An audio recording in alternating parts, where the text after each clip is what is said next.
You know, if you put your head in the smokestack, it's going to kill you. Air can kill your fuel injection system. Here's how. Let's go talk to Josh. Hey. Hey.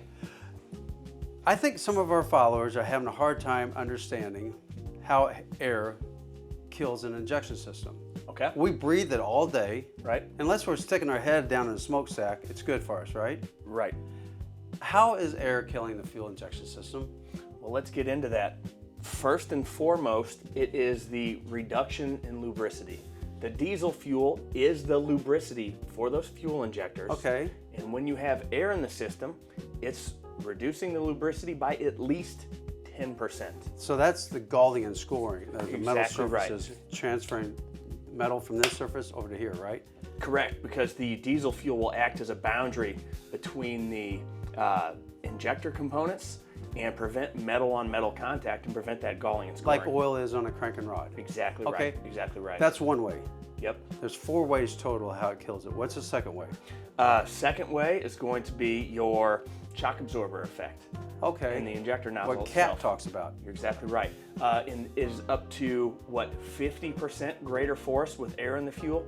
Right, because what they talk about is when that plunger comes down to compress the fuel, that fuel creates a shock absorber. Right. They call it fluid dampener. When there's a lack of fuel, it comes down and up to 50%. That's where your busted, broken tips come from. Yep. Yep. Okay, that's 2. Yep. The third one is going to be the cutting torch effect.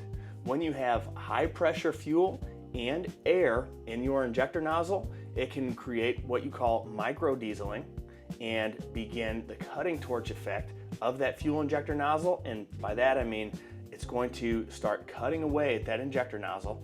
It opens up that orifice and you're going to obviously wear out the injector nozzle, Okay. but you're going to get a much less efficient burn, which is going to lead to poorer performance and poorer fuel efficiency. So I'm going to put it in better English because this is kind of an engineer, okay? So that air is going to cut that, with the cutting torch effect, it's going to cut the orifice open, right? Yep. And then it's going to start favoring the holes with the least amount of restriction. So it's going to start going through there. And then you get less atomization, you get more smoke, or with the smoke, you get more regens, more wear and tear on your filters, right? Right. And the EGR, right? Exactly right. Okay.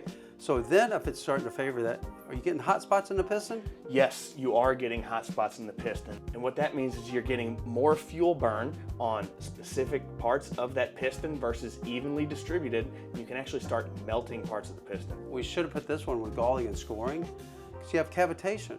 Exactly right.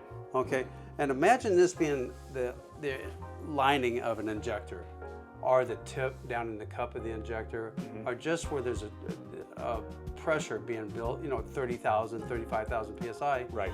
And this is the surface. Put an air bubble in it. Remember, in air, all there is air in here, but there's fluid around it.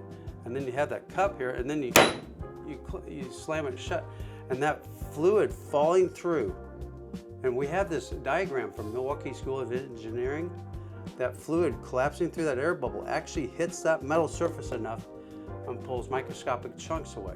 You're exactly right. You're exactly right. It's like a bunch of mini explosions on that surface. Right. So look at a boat propeller. Look at a water pump. You see it all the time on boat propellers and water pumps.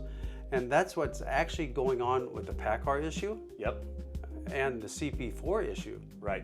Air separation. You put the FASS on before the damage is done, you will not have those problems.